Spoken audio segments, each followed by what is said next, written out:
Hello friends, welcome to Brightments academy. तो आज के इस वीडियो में हम पढ़ेंगे कवक के बारे में। कवक क्या है, इसका आवास क्या है, ये कहाँ पाए जाते हैं, इसकी संरचना कैसी होती है तथा इसका उपयोग कहाँ किया जाता है या इसका महत्व क्या है, तथा कवक से होने वाले रोग या कवक से होने वाले हानियों के बारे में पढ़ेंगे। तो चलिए शुरू करते हैं।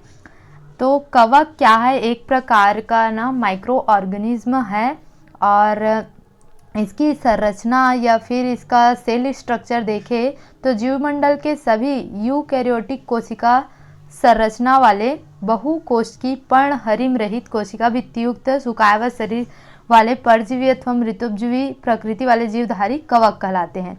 और इनकी कोशिका भित्ति फंगल, सेल्यूलोज तथा काइटिन की बनी होती है। ये चिटिन नहीं, ये क्या है, काइटिन है। क्या है, काइटिन की बनी होती है।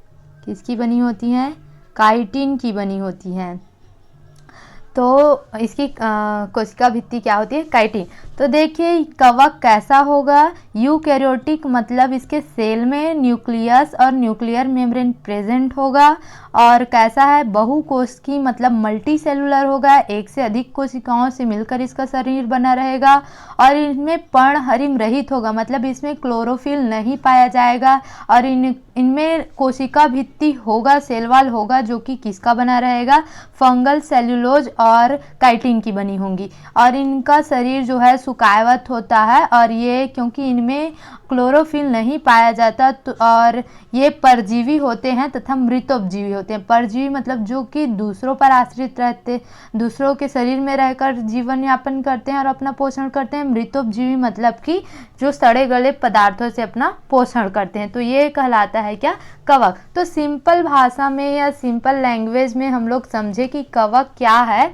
तो आप सब फफूंद तो जानते होंगे, ज़रूर देखे भी होंगे। और कहाँ ये उगते हैं, तो अचार में, मुरब्बे में, या फलों सब्जियां जो सड़ जाए रहते हैं, या गीलों कपड़ों में, पुराने जूतों, दीवारों, लकड़ी आदि जगह पर पीले या भूरे, काले, स्लेटी रंग के धब्बों के रूप में आप लोगों ने देखा होगा फफूंद, है ना। किसे देखा होगा, फफूंद। तो ये वास्तव में विभिन्न प्रकार के कवक ही हैं। क्या है, विभिन्न प्रकार के कवक।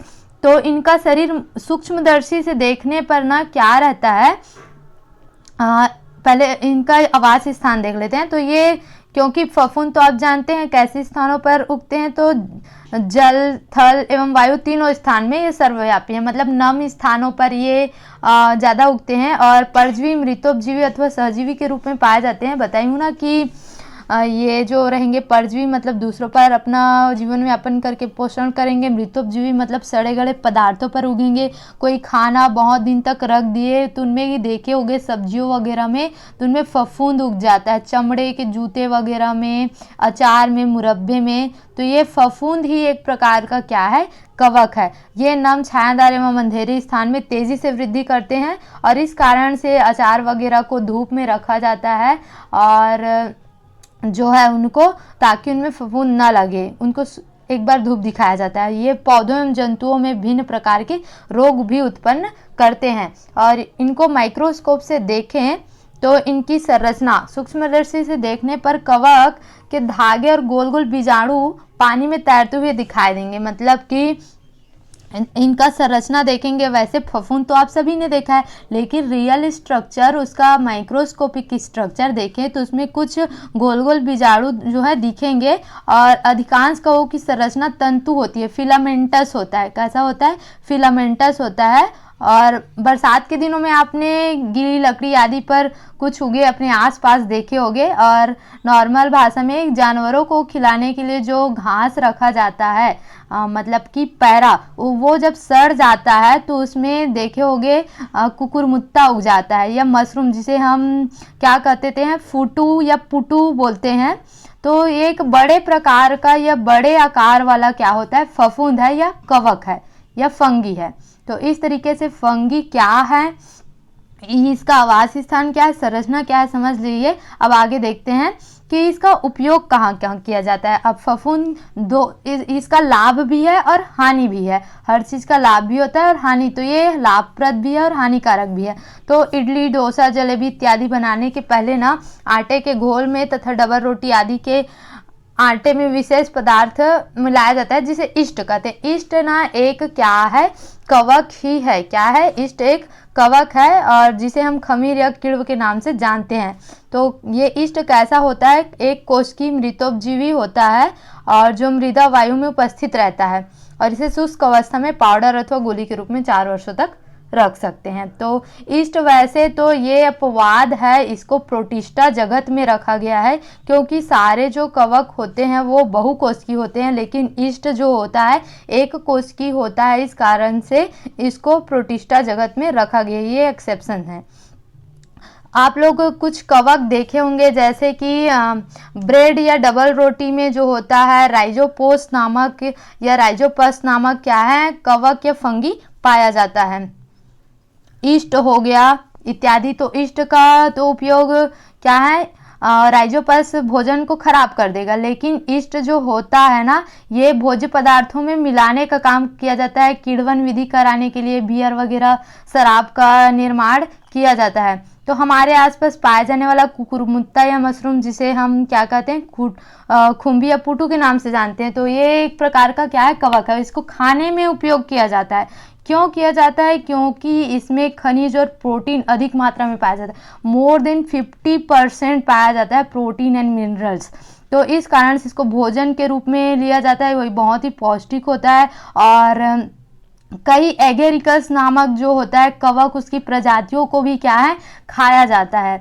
क्या किया जाता है? खाया जाता है। और ये जो नॉर्मल मशरूम जो होता है जिसको हम कुकुरमुत्ता बोलते हैं, ये एगेरिकस बाइस्पोरस का ही सामान्य है और ये सामान्य खाद्य कवक है और इसे ही कुकुरमुत्ता या मशरूम भी कहते हैं। क्या कहते हैं? कुकुरमुत्ता या मशरूम। तो एगेरिकस बाइस्पोरस बोलते हैं खाने वाले मशरूम को। और इसका दवाई बनाने के लिए भी, कई दवाइयाँ बनाने के लिए भी इसका उपयोग किया जाता है कवक का। तो पेनिसिलिन जो दवाई होता है वो अन्य कवकों से क्या है, बनाई जाती है। तो इस तरीके से हम समझे कि कवक जो है हानिकारक भी होते हैं और ये उपयोगी भी होते हैं, मतलब कि औद्योगिक रूप से भी और ये दवाई के रूप में भी, खाने के रूप में भी। अब देखते हैं कि कवक से कौन कौन से रोग होते हैं।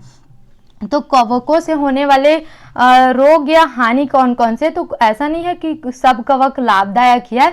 कुछ कवक जो होते हैं जहरीले होते हैं जिन्हें खाया नहीं जाता है। एगेरिकस प्रजाति के कुछ कवक हानिकारक भी होते हैं और कुछ कवक जिन्हें खाया जाता है। तो कुछ कवक हानिकारक भी होते हैं जो नम मौसम में विभिन्न वस्तु खाद्य पदार्थों को सड़ा गला देते हैं। आप सभी देखे होंगे। कवक पौधों और जंतुओं में भी रोग उत्पन्न करते हैं। जैसे पौधों में आप लोग देखे होंगे गन्ने में जो बीच में रहता है लाल लाल सड़ा हुआ, कई गन्ना खराब हुआ हो जाया रहता है, तो वो भी कवक के कारण होता है। उस रोग को कहते हैं रेड रॉट डिसीज। गन्ने का या शुगर केन का रेड रॉट डिसीज बोला जाता है। वैसे ही मूंगफली में टिक्का डिसीज होता है। क्या होता है? मूंगफली में टिक्का डिसीज होता है कवक के कारण ही। और धान में भी लाल सड़न या उसके पत्ती में जो ब्लैक स्पॉट रहता है वो भी कवक के कारण होता है। तो ये तो पौधों में होने वाले रोग है कवकों के कारण। तो गन्ने में हो गया रेड रॉट डिसीज, मूंगफली में हो गया टिक्का डिसीज और धान में हो गया उसके पत्तियों पे धब्बे धब्बे नुमा रोग। तो ये पौधों में और जंतुओं में भी ये रोग होते हैं। जैसे मनुष्य में ही देखे होंगे कि दांत खाद खुजली जो हो जाया रहता है वो भी फंगल इन्फेक्शन के कारण ही होता है। तो ये हो गया क्या, फंगस के बारे में, या कवक, मशरूम या फफूंद जो भी बोलना चाहे उसके बारे में कि ये कैसे होते हैं, इसकी संरचना क्या है, इसका आवास स्थान क्या है और इसका उपयोग क्या है, इससे हानि व लाभ क्या क्या होती हैं। संपूर्ण